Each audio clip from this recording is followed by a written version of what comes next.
Hello friends, welcome once again. And before we set out on our journey of discovering the landmark judgments given by our Supreme Court starting in January 1950 all the way to January 2025, when we hope to complete this journey, before we set out on it though, I thought that I should spend a few minutes on the sources that I will be relying on during this.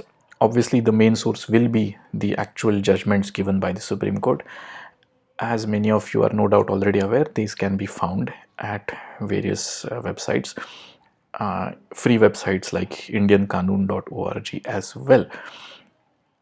But there are quite a few books that I will be relying on, books that have been written by great scholars of the Indian Constitution and of the Indian Supreme Court.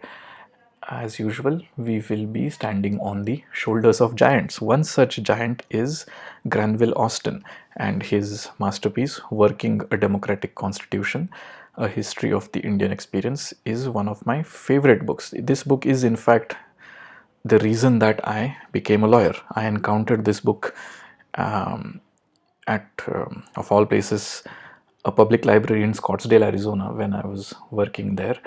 And later on, when I got the opportunity to quit my job and go to law school, obviously my love for the Constitution and the Supreme Court that this book had kindled continued and continues to this day after all these years. I have bought this book several times. I've gifted it to several students. One of my older copies is with one of my other friends, and then I felt the need to read it again, so I bought it again. 3 years ago is when I've last bought this book. Bought it several times. A book that I would highly recommend if you are interested in the workings of our government, especially in its first few decades. First 4 decades are largely covered by this book, and perhaps someday somebody will write a sequel to it as well. I will be one of the first ones to purchase it. Another book that I will be relying on, as the name suggests, 50 Years of the Supreme Court of India, edited by Kusum and S.K. Verma. This book, as you can see, is not available online anymore, but I'm sure you can find it in one of the brick and mortar bookstores. A major characteristic of this book is that the editors have collected scholarly essays by some magnificent, brilliant people, people that you have encountered in your law courses as well, MP Jain, Upendra Bakshi, and they have arranged them topic-wise, how each section of law evolved at the hands of our Supreme Court. And some of them, as you can see, are the absolute masters in their field. Daniel Latifi himself has written the chapter on Muslim law. We will, of course, come across Daniel Latifi's case sooner or later, hopefully very soon. Another book then that I will be relying on a lot. Then there are a few general interest books like the Oxford Handbook of the Indian Constitution. I purchased the Kindle copy of this book, so let's take a look at that. Edited by Sujit Chaudhary, Madhav Khosla and Pratap Bhanu Mehta, each of whom have contributed chapters on it. This is, as I said, more a handbook of the Constitution rather than the Supreme Court, but again it collects quite a few scholars like MP Singh and Justice Chandrachud. Here we go, Anup Surendranath. All of these brilliant people have contributed, and therefore I will be relying on their work. Then there are these further essays, Supreme but Not Infallible and Summits and Shallows. These are topic-wise books, but I will be including them in my study as well, and I will mention them whenever I use them.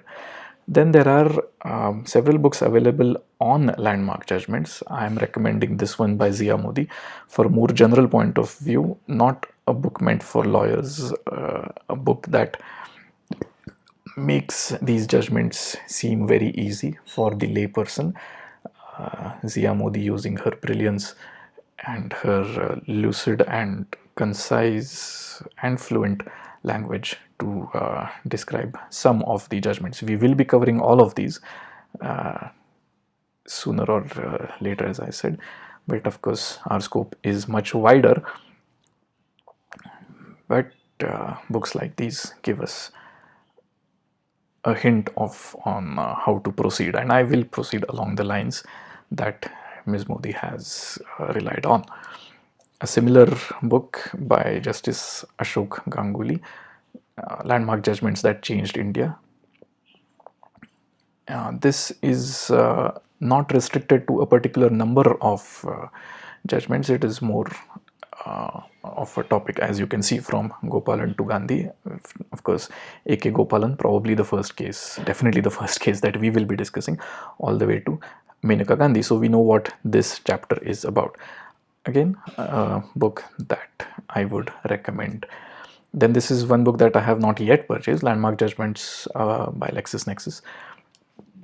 And there are several such available about specific landmark judgments or sets of landmark judgments. Then there are some nice theoretical looks like the Transformative Constitution by Gautam Bhatia.